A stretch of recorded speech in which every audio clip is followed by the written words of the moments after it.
Hello everyone, SirMonkeySuit Zappy here, back again with Hunter Hunter. We're on episode 100. We've hit the triple digits of this show, which is nuts. It's quite crazy when I think about it. But anyway, in the last episode, we had the East Goto country go under martial law because they're trying to, sort of battle the whole thing that Killua's doing, which is causing chaos in the country.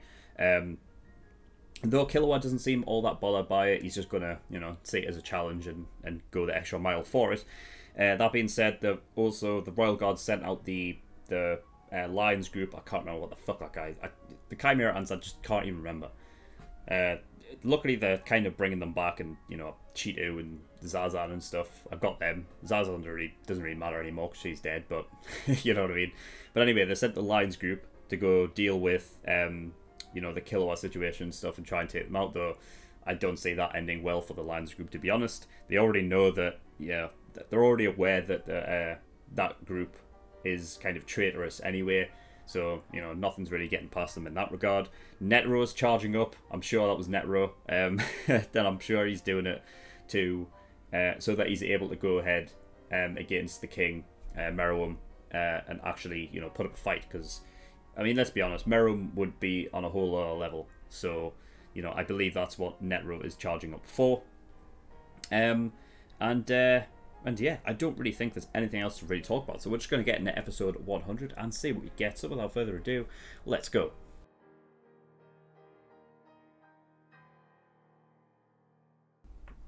Okay, episode 100. Right, well, it was an octopus. That's what the Chimera ad was. I mean...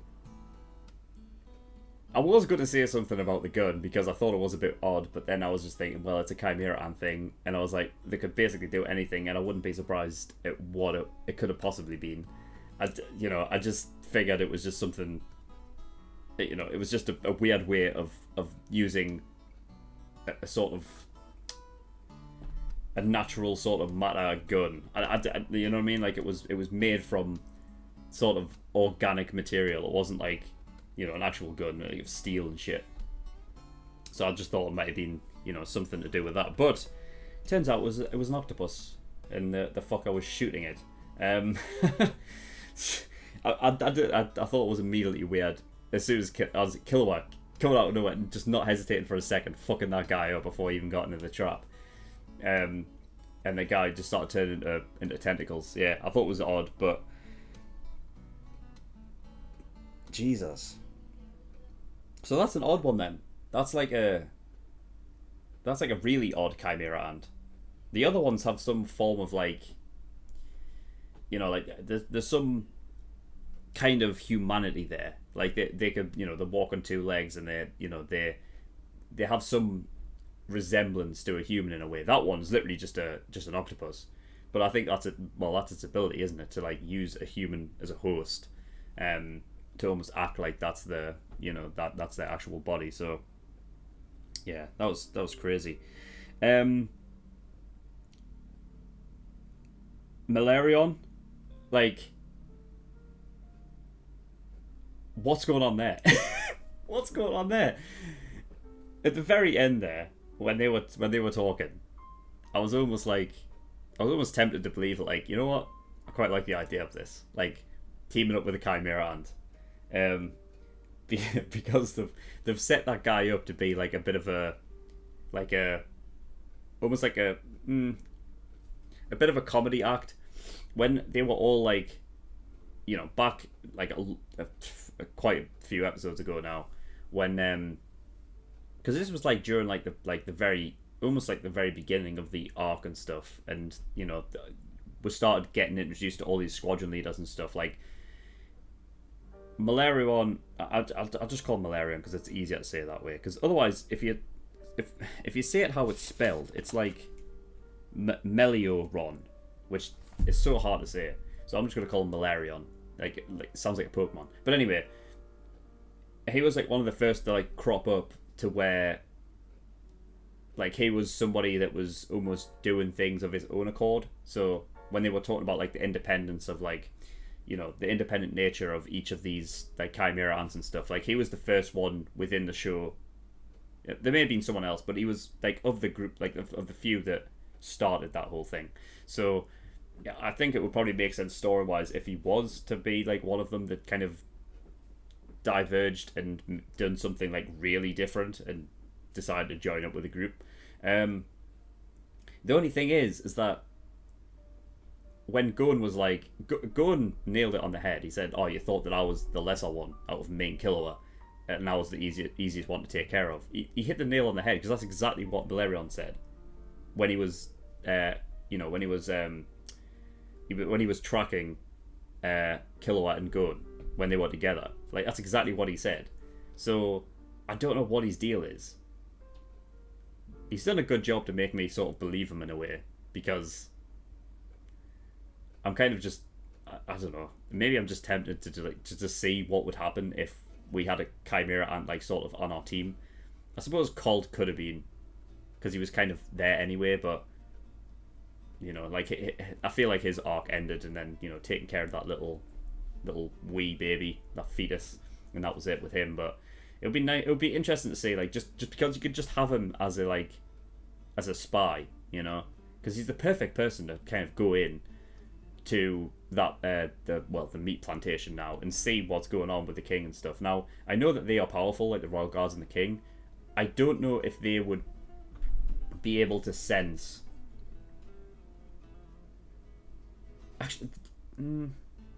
Actually, they would, right? Because the Chimera Ants themselves have like a connection where, like, even just taking Zetsu out of the equation, they're able to sense where each other is, right? So I guess it wouldn't help in that regard. I was thinking like he would be the perfect person as like a to spy on them and like go get information, sort of like do like reconnaissance work, but I don't know. It's going to be interesting to see what happens with him. Anyway, Killua can't use N. That was a surprise. Like, I'm surprised that was never like brought up before. But I guess bringing it up at the right time to like introduce it into the story, because that would be the perfect point to bring it up. But I never thought that was something that he couldn't do. I mean, the narrator sort of had it as like, well, it's just not his forte. Like, it's not something that he kind of, I guess it's because it sort of clashes with his, like, assassin instinct, maybe. Like, maybe it's something to do with the fact of, like, it's not that he can't do it. It's just that he's been brought up and, like, programmed to, like, sense things other ways. So therefore, N doesn't really come to the equation for him. Like it basically like nullifies the point of it, though. But I wouldn't really say that, because I feel like N is so useful as long as you've got a good like range on it. But I mean, I guess it's just one of those things that like sort of giving Killua a sort of not really a downfall, but like just something that he's not great at, because he's sort of great at everything else. So just giving the character something that he can't do. But yeah, I like the fact that he just took the bullet just so he could sense where it was coming from, and then chase after him. So great, love it. Yeah, so I wrote down here the flea guy. It's not the flea guy anymore. It's the octopus dude. It's Icalgo. So Icalgo, I thought it was odd that. This normally happens. I'll like write down something thinking I've got a point, but then I'll think about it more, and then I realise that it's actually it can be. Because I was going to say that I thought it was odd that the gun, or I guess it was him himself, wasn't it? Like octopus, like shooting fleas. I don't know where he gets the fleas from, but he gets them. Uses. He literally. He sort of has coordinates of where he's going to fire at. So where the bullet like hits, that's where the coordinates end up at, which would hit the target. Now, because he has to sort of input the coordinates of where they're going to be. Now, you kind of have to do this anyway with like sniper. Like, if you're using a sniper rifle and the target is moving, from like left to right, then you kind of have to go like, you know, shoot forward ahead of the target, so when the target lines up with that, the bullet will hit. But with that, you kind of, you know, it's not like a guy with a normal sniper rifle in real life is figuring out the coordinates of where the fucking bullet's going to land. Normally, it's just a case of like, well, you need to check the wind and you need to check like the distance so that you can account for the bullet drop. With that, like literally seeing coordinates and stuff, you would have had to have read the future. But when I was thinking about it, it doesn't really matter because he only hit Killua when he was moving from side to side like once, and that was the first time he hit him, right? So it was a sneak attack, meaning that Killua wasn't expecting it. You know, he wasn't like taking like erratic movements to kind of dodge the bullet because he didn't know, or the flee because he didn't know that it was coming. So I guess it was a bit easier to, you know, to figure out, you know, and hit Killua that first time. Whereas afterwards, Killua was staying still, so it wasn't as hard. But yeah, because I was like, he must be reading the future then. Because to be able to like input like all of these fucking coordinates to fire, and then he's got to like wait for it to like charge up, you know, and then fire. Like, just accounting for that alone to try and find the target is so that'd be so fucking difficult. But I suppose as long as the target in question isn't aware that it's coming, then you can, you know, if they're running in a straight line, you can kind of guess where it would be that you would have to fire, I suppose. So it's not like he was reading the future. It's just that was a sneak attack, and then every attack from then, Killua was standing still. Easier to get the coordinates from there, I guess. So yeah, we have Leol the lion, who was known as Hagia. Yeah, when Cheeto said Hagia, I was like, yeah, I do. I reckon I remember him being called that, but he changed his name. Why? I don't know. Maybe it's a case of like he felt like he was, when he was given like Hagia as the name, he was like not the king. He was like a subordinate, so he doesn't want to be associated with it, so he changed his name because of that. Even who was it? Yeah, Malarion. Even he said like, oh, my name. He said like, my name is Jail, and then changed it to Malarion. So, but I thought his name was always Malarion. So where did the Jail thing come from? Unless the Jail thing was like a name that he wanted to change to. Yeah, I feel like Malarion, he's not like he's not wanting to team up with Gon. I think he's trying to sort of get in and gain his trust, kind of like what Leol's doing with the Royal Guards and stuff. Because I feel like he's not known as Malarion anymore. He wanted to change his name to Jail, but I don't know. I just don't trust him. Whatever. They're changing their names. And Leol was clearly blowing smoke up Cheeto's arse with that whole thing. Basically saying that Shire has like this power for you and stuff. Never once was that conversation ever talked about. Now, I suppose they could have just done it off screen, but I just feel like everything Leol was saying to Cheeto was basically complete and utter bollocks. Like it just wasn't anything, so that Cheeto would do something for, like, you know, owe Leol something, you know. So basically using him, essentially.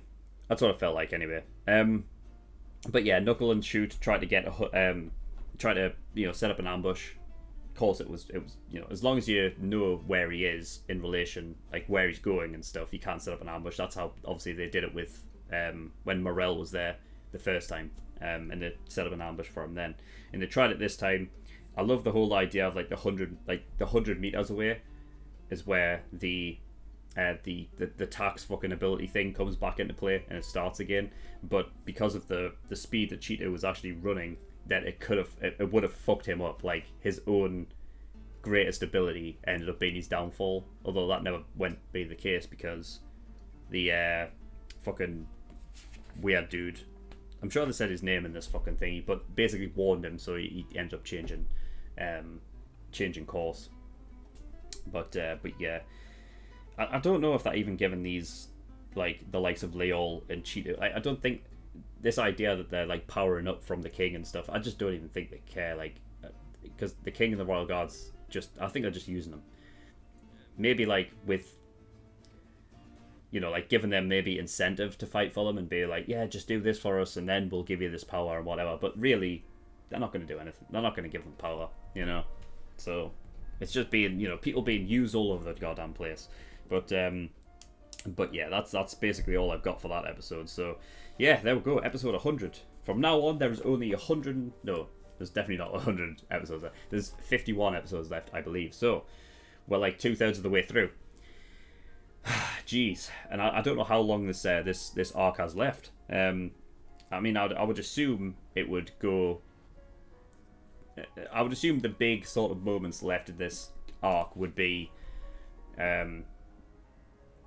all of the fights with the Royal Guards, the King fight, and then the Kite fight. And then after that, it would end, I think. And I mean, I wouldn't be able to put a number on how many fucking episodes I would think that is, because it's, you would think, like, for a show that this long, 151 episodes, that maybe, like, there would be fights that would take place, like, over the course of, like, 4 episodes, maybe. I guess, like, the more epic fights could do that. But, fights previously in this show have taken, like, an episode at most, so I wouldn't even know. But yeah, I'm fucking excited for them anyway, regardless. So yeah, that is all I've got for this. So thank you everyone for watching. In the description below, I've linked to certain things. One of them is the Discord, so you can get yourself over there. And I also have a Patreon page as well, so if you do want to support me on Patreon, that'd be very much appreciated. There is a bunch of different tiers and rewards depending on how much you want to support me with. So there's the early access tier, $5 a month, gives you access to shows a week early, and you get 4 episodes of Hunter x Hunter every week. That's 2 on Monday and 2 on Friday, as opposed to the usual the general public that only get access to 2 episodes a week. So by the time this episode comes out on YouTube for the general public, you can have access to all of the reactions on early access. So if you can binge watch the rest of the show in a month's time, then it's only going to cost you $5 for the rest of the reactions, which is a pretty good deal. There's also full length there, $10 a month. Doesn't really matter for this show, but it matters for other shows. You will need that for other shows, so that's that. And then there are other tiers where you can pay to have certain shows react to. So if you want me to react to a certain show, then you can do. Just go have a look and see what is up with those. But that is all I've got. So thank you for watching. I'll see you all next time. Bye bye.